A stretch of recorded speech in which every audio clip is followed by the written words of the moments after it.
The precious metals news I'm about to share with you now has not been seen by major precious metal media outlets, only by local media and shared on several social media posts. But we're going to talk about why this may be one of the best news stories we're going to hear all year as we explore.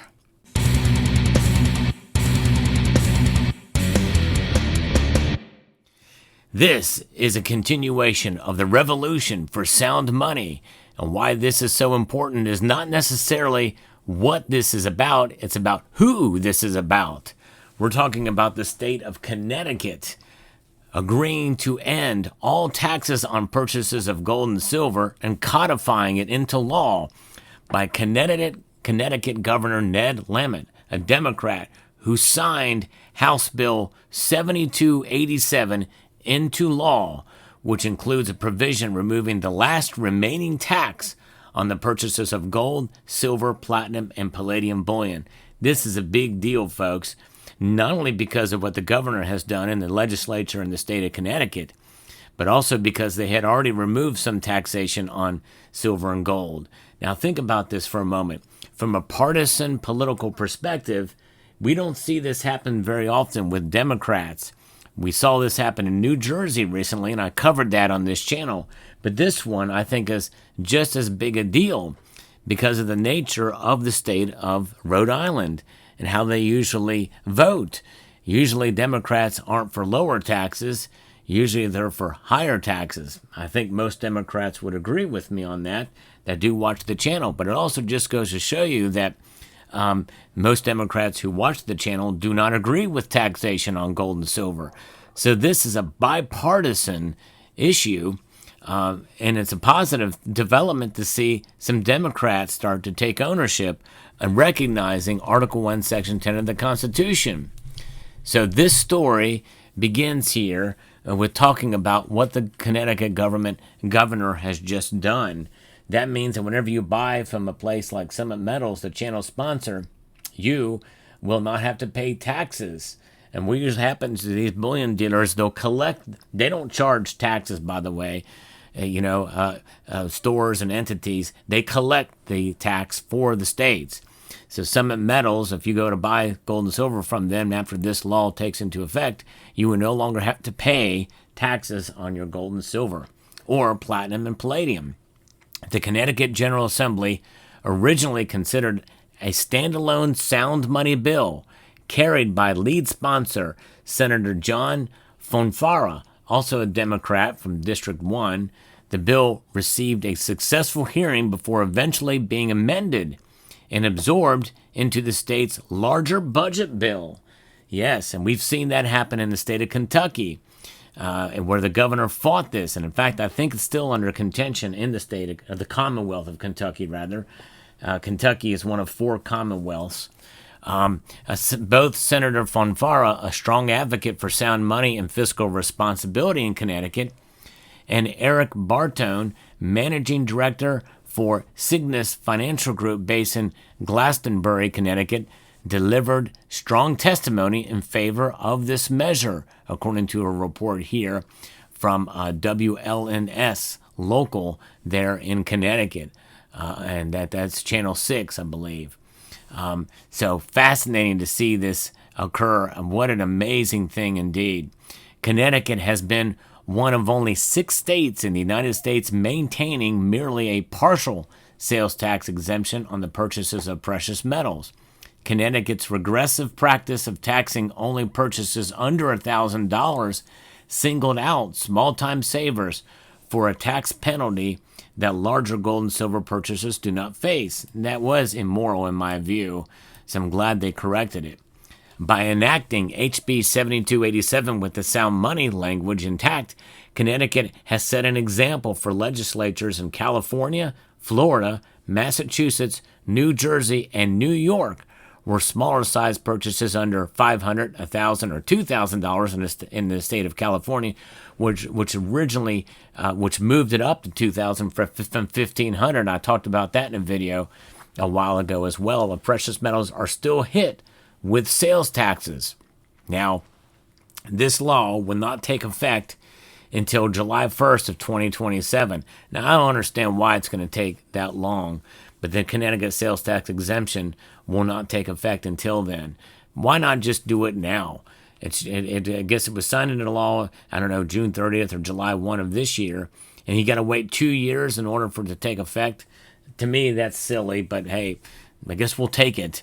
The measure also calls for the establishment, effective upon the bill's signing, of a Connecticut Precious Metals Working Group to monitor economic conditions, inflation expectations, precious metal prices and activities, including the market activities of leading commodities exchanges and bullion market associations. That's interesting, and that's even bigger news in my view.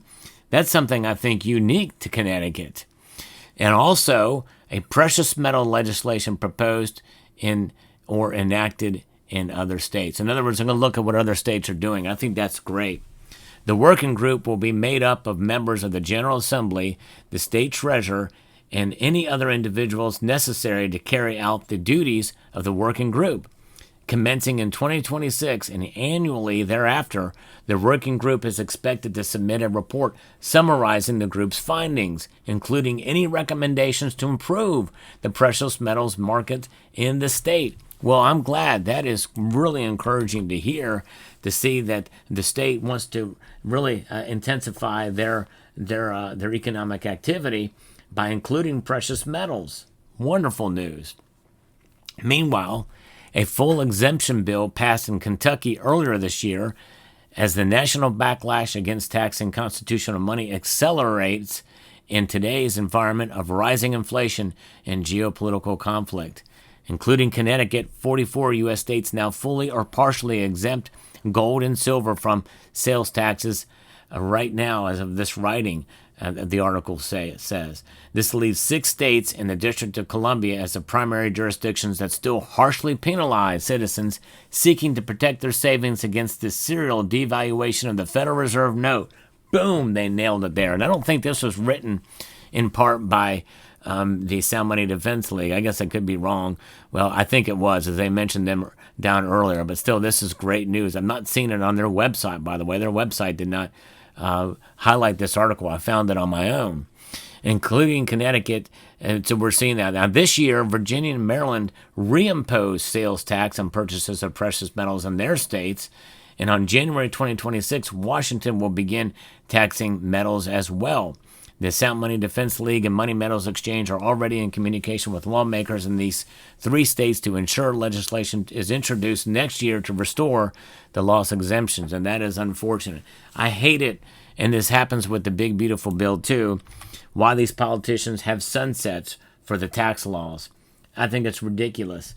I think that a tax law, and there ought to be a constitutional amendment, by the way, on a national level, that says that once you make a law, it's permanent unless otherwise legislated to the opposite. I think it's crazy that they would sunset a tax exemption. Insane. So J.P. Cortez, executive director for the Sound Money Defense League, explained that by eliminating sales taxes on purchases of precious metals under $1,000, a huge impediment has been removed by storing one's wealth in gold and silver.